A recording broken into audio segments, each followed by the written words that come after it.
आज हम भगवान राम के जीवन से जुड़े कुछ ऐसे रहस्यों को समझने की कोशिश करेंगे जिनके बारे में कहा जाता है कि वो विज्ञान की समझ से, उसकी सीमाओं से कहीं आगे हैं।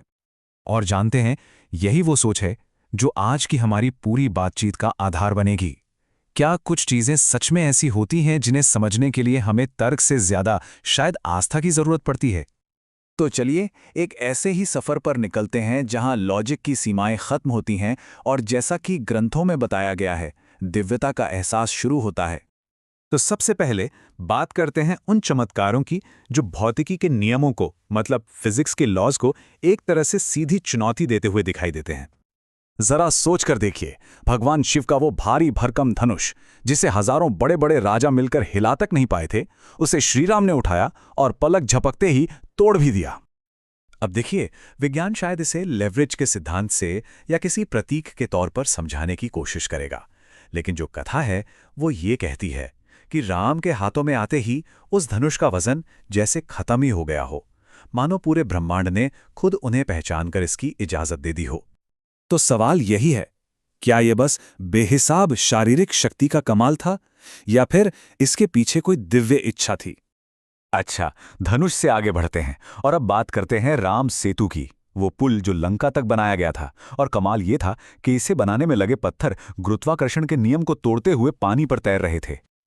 अब जियोलॉजी या भूविज्ञान के हिसाब से देखें तो ये प्यूमिस्टोन जैसे पत्थर हो सकते हैं जो ज्वालामुखी से निकलते हैं और हल्के होने की वजह से तैरते हैं। लेकिन कहानी इस बात पर जोर देती है कि पत्थर इसलिए तैरे क्योंकि उन पर राम का नाम लिखा हुआ था।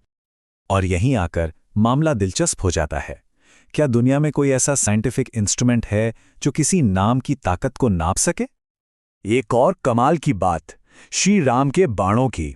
ऐसा कहा जाता है कि उनके बाणों में अपनी एक चेतना होती थी। वो अपने लक्ष्य से कभी भी नहीं चूकते थे।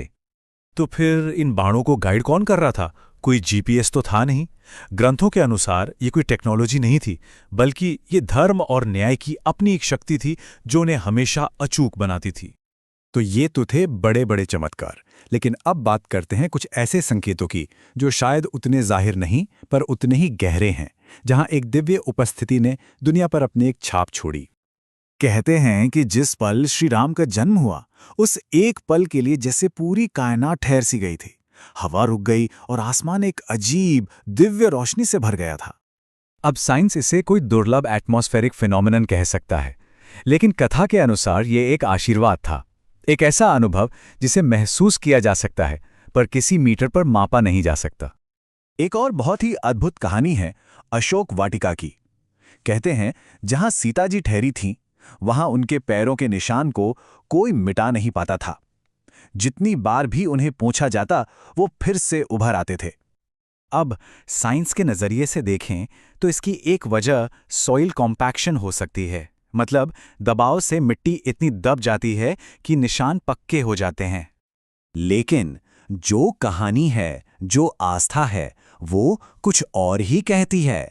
वो ये है कि ये खुद धरती माँ थी जो उन पदचिन्हों का सम्मान कर रही थी और उन्हें मिटने नहीं दे रही थी। और फिर लक्ष्मण रेखा को कौन भूल सकता है? जरा सोचिए, जमीन पर खींची गई बस एक मामूली सी लकीर एक ऐसी दीवार बन गई जिसे उस दौर का सबसे शक्तिशाली राक्षस रावण भी पार नहीं कर सका। अब तक हमने बाहरी दुनिया के चमत्कारों की बात की। अब चलते हैं इंसान के अंदर, उसके मन और आत्मा के रहस्यों की तरफ। और ये हिस्सा वाकई बहुत दिलचस्प है। एक के बाद एक मुश्किलें। पहले राजपाट छिन गया, फिर वनवास, फिर सीता जी का अपहरण और उसके बाद इतना बड़ा विनाशकारी युद्ध। इसके बावजूद ग्रंथों में इस बात पर बहुत जोर दिया गया है कि श्री राम ने कभी गुस्से में अपनी आवाज तक ऊंची नहीं की।